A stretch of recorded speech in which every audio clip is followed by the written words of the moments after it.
Bonjour à tous, soyez une nouvelle fois les bienvenus sur Monaco Info. Quels sont les titres qui seront développés aujourd'hui? Élément de réponse dans ce sommaire en images. Solar Impulse a quitté la Chine mais a dû se poser au Japon. Le point sur le tour du monde de l'avion solaire dans ce journal. Son Altesse Sérénissime le Prince Albert II s'est rendu il y a quelques jours sur l'île de Sylt en Allemagne. Le Novotel accueille une conférence qui réunit des représentants de l'OSCE, d'Interpol et de l'ONUDC. Vous y avez peut-être participé, la Fondation Flavien a quant à elle organisé un grand apéro-concert pour lancer notamment ses boîtes à dons. Et puis musique pour terminer avec le concert donné par un duo de chanteurs bien connus, Laurent Voulzy et Alain Souchon. Après de longues journées d'attente, Solar Impulse avait pu quitter la Chine samedi soir direction Hawaï. Mais malheureusement, l'avion solaire a dû se poser du côté du Japon lundi matin avant son très attendu survol du Pacifique. Le récit est signé Patricia Navarro. Les caprices de la météo jouent décidément des tours au projet Solar Impulse. André Borschberg a été contraint d'atterrir au Japon à Nagoya alors qu'il s'était élancé un jour et demi plus tôt de Nanjing en Chine pour entamer la plus périlleuse étape du tour du monde de cet avion solaire. Un tour du monde qui a débuté au mois de mars. Mais la priorité reste bien la sécurité du pilote, car passé le Japon, il s'apprêtait à rester plus de 6 jours seul à bord de son appareil au-dessus du Pacifique pour rejoindre Hawaï. Et les prévisions météorologiques n'étaient pas bonnes. Il faut dire que rien n'est laissé au hasard et cela demande d'importants calculs à plusieurs niveaux. D'abord par tous les calculs de trajectoire, les simulations que font les ingénieurs d'Altran, tout ce que les météorologues ont mis en place comme calcul, de manière à pouvoir guider l'avion à la bonne altitude, dans la bonne direction, à l'intérieur de cette fenêtre météo de ciel clair, pour que l'avion puisse toujours recharger ses batteries la journée afin de passer la nuit en vol. Et puis, en cas de problème, c'est clair qu'il y a aussi toute la coordination des ingénieurs pour résoudre les problèmes. Et en cas de catastrophe, si le pilote doit s'éjecter, de coordonner les secours pour aller le rechercher. C'est clair qu'on est aussi prêt pour ça. Il faut être clair, il faut tout envisager, il faut être prêt pour absolument tout. Et nous le sommes. Samedi 30 mai à 20h40, lors du décollage de ce qui s'annonçait être la plus longue étape du tour du monde en avion solaire, le Prince Albert II, fidèle aux initiateurs de ce projet si ambitieux mais totalement révolutionnaire, était là pour donner le go tant attendu. It's my pleasure, Solar Impulse, to give you the go for the takeoff procedure. Thank you and have a great flight, André. Avec Bertrand et même hors de sa présence, mais c'est un projet qui est tellement porteur d'espoir pour l'avenir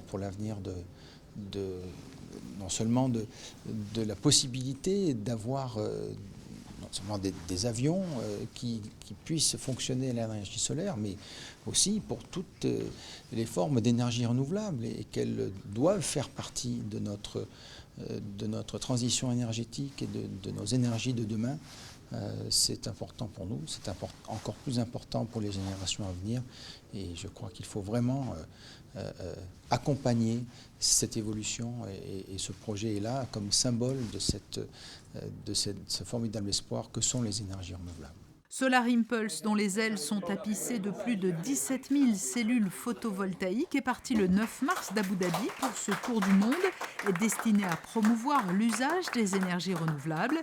Il faudra certainement attendre maintenant quelques jours pour savoir à quelle date il pourra reprendre son envol. Et direction à présent Sylt en Allemagne pour découvrir une île confrontée à de nombreux problèmes environnementaux. Son Altesse Sérénissime, le Prince Albert II, a pu visiter une partie du littoral et assister à une conférence dédiée au réchauffement climatique. Sur place, le reportage réalisé par Vanessa Dessy et Olivier Bonello.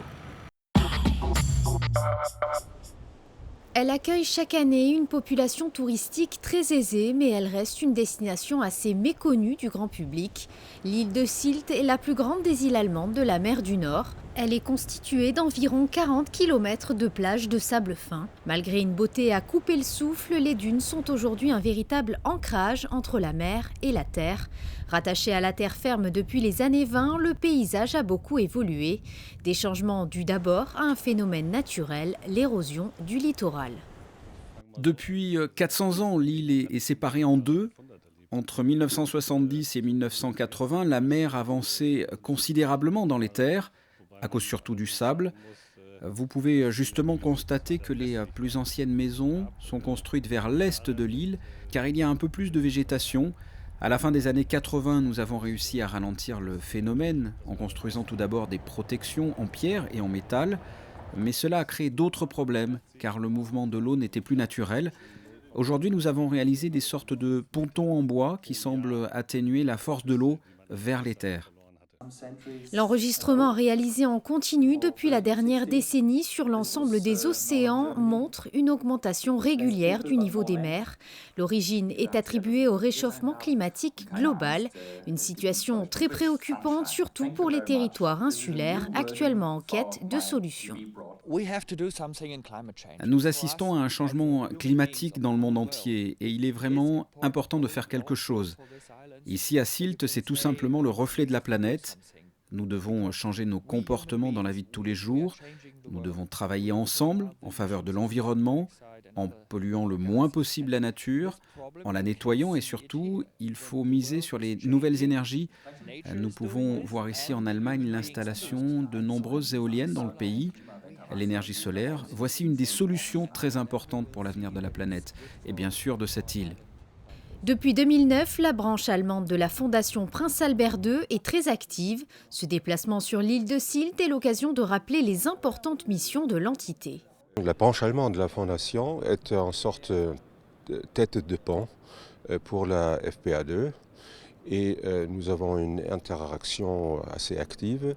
Et notre devoir est de développer des projets en Allemagne, de monter la visibilité de la Fondation du Prince Albert et de créer un networking dans le sens de développer et travailler dans le sens des objectifs de la Fondation. Je crois que c'est un événement pour nous de voir venir le prince sur cette île qui est un peu emblématique parmi les îles allemandes et c'est un lieu où on peut voir que la protection des côtes est primordiale aujourd'hui avec la force des vents, des vagues et le rising sea level qui pose un problème évidemment partout dans la Méditerranée. La Fondation Prince Albert II était donc à nouveau réunie, cette fois-ci en Allemagne, pour rappeler l'excellent soutien d'une des 8 branches mondiales. C'est la réponse à une initiative de la branche allemande de la Fondation qui organise régulièrement un certain nombre d'événements et qui a proposé cette fois de mettre en place une conférence sur une thématique liée aux relations entre l'évolution du climat, la hausse du niveau des océans et d'une manière générale sur des milieux insulaires bas tels que celui de l'île de Sylt. Donc, comme toutes les autres branches, d'ailleurs, puisque nous en avons 8 à l'heure actuelle, c'est un atout absolument essentiel pour permettre aux actions de la Fondation de se développer, puisque c'est des points d'appui dans ces pays étrangers qui sont tout à fait fondamentaux. Le souverain a pu ainsi se rendre compte sur place des problèmes environnementaux que rencontre l'île de Sylt aujourd'hui. L'occasion également de mettre en avant le travail de la branche allemande tout au long de l'année. Toutes nos branches sont très actives, mais la branche allemande encore plus. Et puis je crois que de faire cette réunion, cette petite conférence et cette soirée dans l'île de Sylt, qui est un endroit assez emblématique de l'Allemagne et des problèmes liés à l'érosion côtière et puis comment ne pas évoquer ce qui a été fait, les conséquences des changements climatiques qui seront malheureusement inévitables, la montée du niveau des mers. Et donc, ils sont aussi, bien sûr, ce sont les premiers qui sont préoccupés par ces changements-là. Et je crois qu'il était intéressant de donner des perspectives, non seulement de montrer ce que fait la Fondation dans ce domaine-là, mais dans d'autres aussi, mais aussi de voir la perspective allemande sur les changements climatiques. Et sachez que la Fondation Prince Albert II participera au lâcher de 2 rapaces ce samedi en Italie. Il s'agira de gypaètes, l'une des 8 espèces d'oiseaux les plus menacées du continent.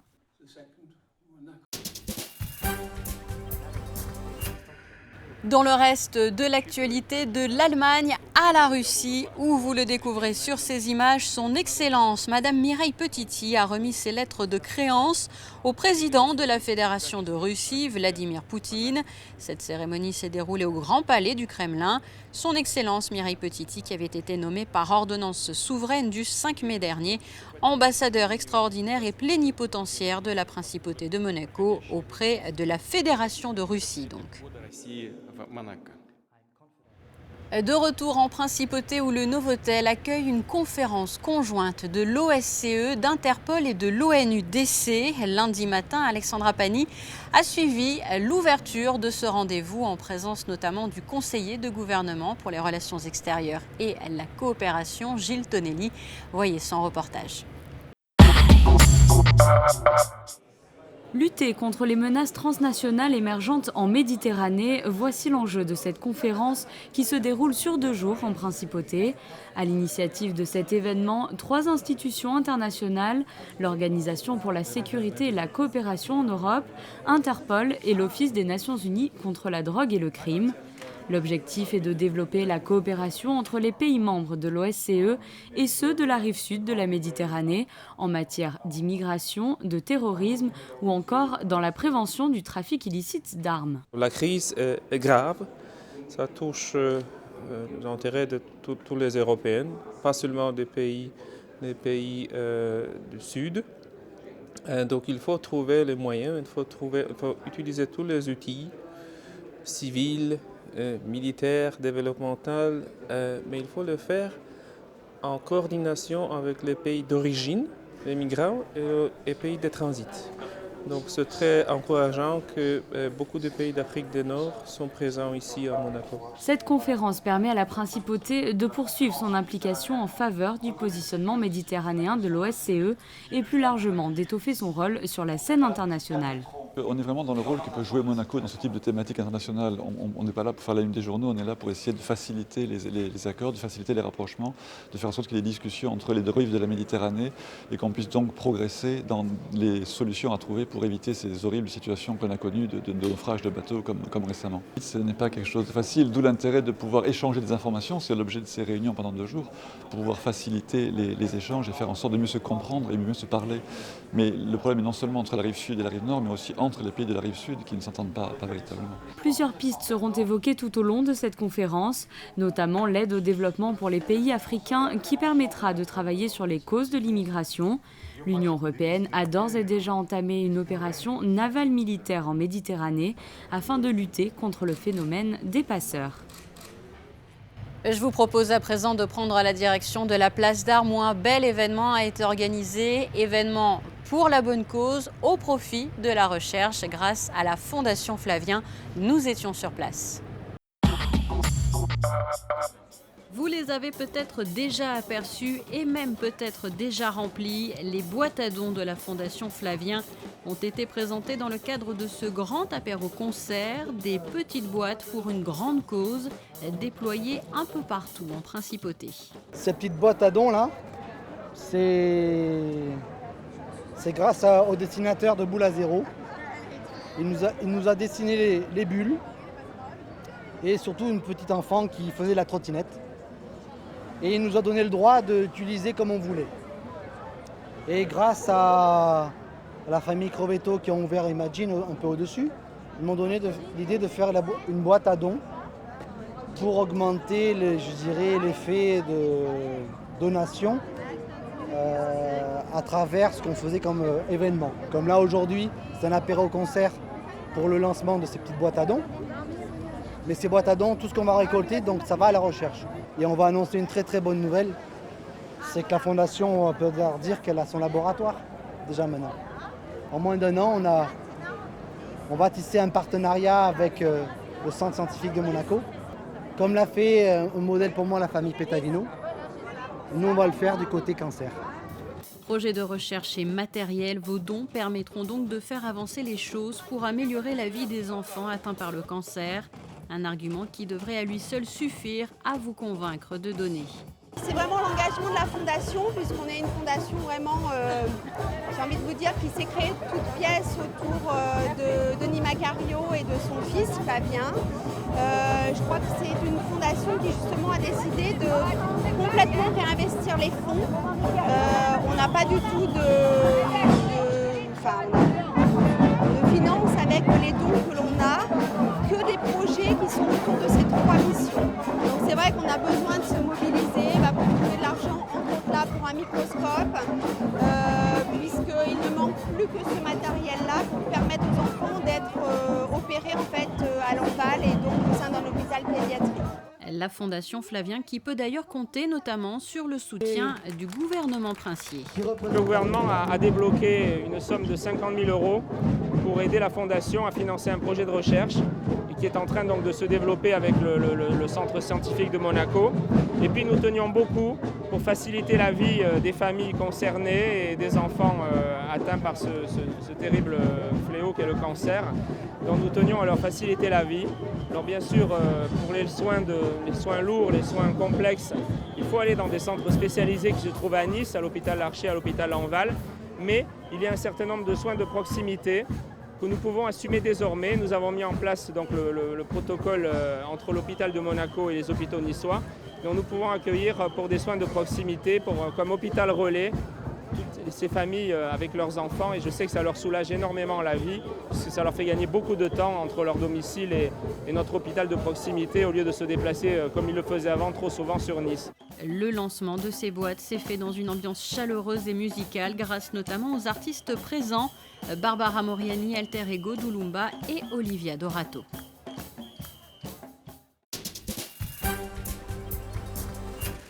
En bref, et en images à présent, il s'agit d'un rendez-vous toujours très attendu, le concours international de bouquets organisé par le Garden Club.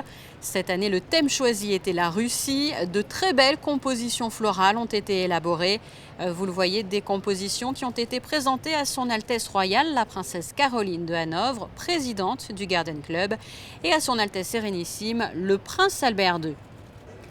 Restons à Fontvieille, où Son Altesse Sérénissime, le prince Albert II, justement président de la Croix-Rouge monégasque, a également participé à la grande braderie de la Croix-Rouge organisée au cœur de l'espace Léo Ferré, dans le cadre de la journée mondiale de la Croix-Rouge monégasque. Une braderie qui a permis de recueillir des sommes d'argent qui permettent de faire avancer les actions. Je vous rappelle bien sûr que vous pouvez adresser des dons tout au long de l'année à la Croix-Rouge monégasque. Alain Souchon et Laurent Voulzy, ou Laurent Voulzy et Alain Souchon au choix. Tous deux étaient sur la scène de la Salle des Étoiles à l'occasion de la sortie de leur album. Fabien Bonilla, Lionel Bernardi et Serge Prémont les ont rencontrés.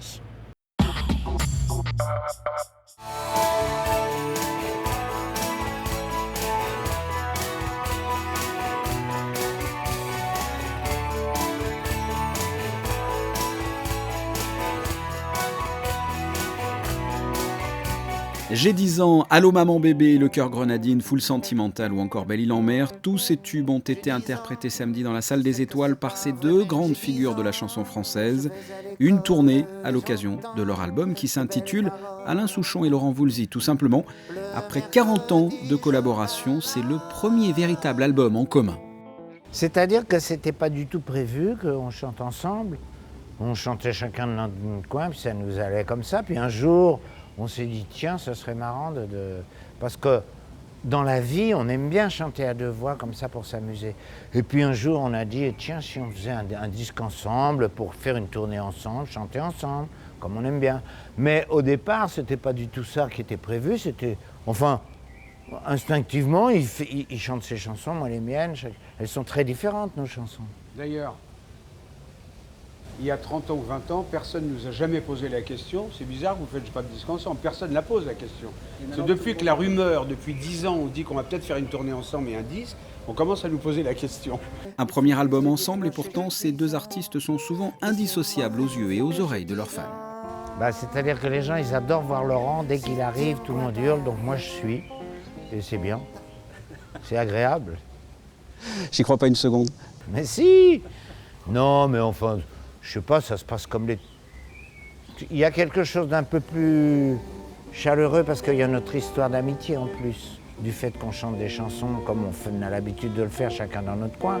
Mais là, il y a en plus cette espèce de lien qui est visible sur scène. Nous, on ne s'en rend pas tellement compte en le faisant, mais c'est les gens qui nous disent après, ou des mots qu'on reçoit, ou les gens sont très touchés de nous voir ensemble, en fait. Nous, moi, je ne me rends pas tellement compte, quoi. Je côtoie Alain depuis longtemps, on écrit des chansons ensemble et tout. Mais les gens trouvent que ce qui est beau, peut-être, c'est que ça fait 40 ans qu'on se connaît, puis qu'on on se connaît, l'amitié, une espèce de fraternité qui reste, mais aussi on continue à écrire des chansons ensemble, quoi.